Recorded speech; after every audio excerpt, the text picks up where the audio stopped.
Assalamu alaikum. This is Abid, Specialist Sports, and today I thought I will share some of my thoughts with my friends and my colleagues, because in a clinic we always come across a lot of terms related to back pain. We come across spondylitis, spondylolisthesis, herniations, different type of protrusions, extrusions, bulge, anterior pelvic tilt, posterior pelvic tilt, lateral pelvic tilt, and kyphosis, hyperlordosis. These are all terms. They will lead to the back pain and all. So we need to always see that what is causing the back ache and what is to be fixed. Sometimes we do give all exercise to all type of back pain. This is wrong, where we do a lot of mistakes. I was having a patient. He was been operated from the disc was removed from the L4, L5 segment, and the pain was actually radiating to the left side.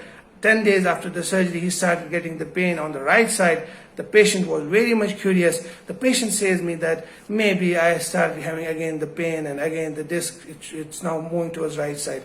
Then when we check him, the patient, there was that lateral tilt. There was a lateral tilt. The right side was, tight. The QL of the right was tight. The abductors of the right were tight, and adductors were tight.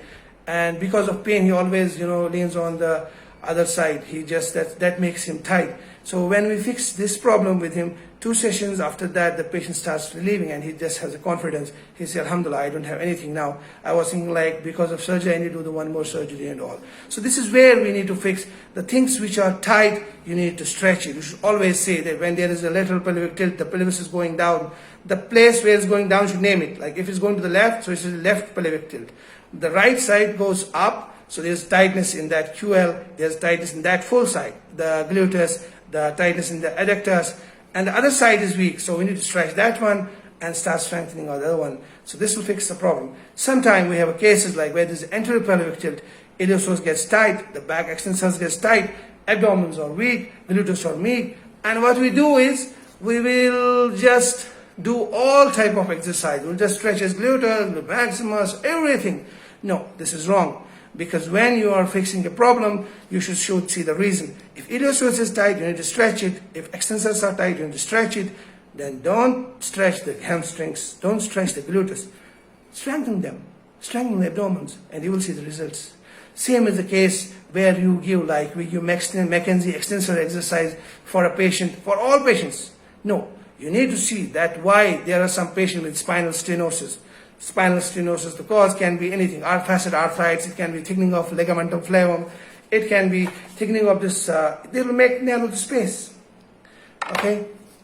Even the arthritic change within the disc, that will put the osteophyte, and it will just narrow the space. And when you will do extensor McKenzie exercise for them, you are actually damaging the patient. We are going to damage the patient because his having pain will be more, his aggravation will be more, because you don't need to do the extension for the thing which is spinal stenosis. So in that scenario, we should always think that when to give the extension exercise, when to give the flexion exercise. In that case, flexion is relieved. This patient will always say that when I lean forward, I got relief in the pain. So the idea stuck in your mind. So we need to give the flexion exercise. Extension you should totally avoid, because it's gonna hit him badly. So in that scenario, even now the patient with the herniated disc, there are different terms in this, as protrusion, extrusion, and all. In that case, you are going to do the extensor exercise. You will centralize the pain, because it's herniated. You are going to centralize. You are going to relieve your disc. You are going to relieve the pinch. So this is how it goes. So this is what I want to share. There are a lot of different types of back pain: spastic, non-spastic, mechanical.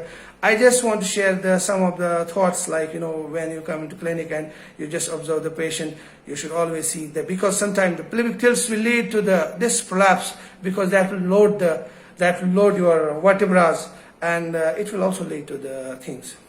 So this is what there are a lot of things in the back, but this is what I want to share with my friends. When we are in a clinic and we have some patients, we create small mistakes. So we should not always give all type of exercise for every type of the back pain. Fine. Thank you very much.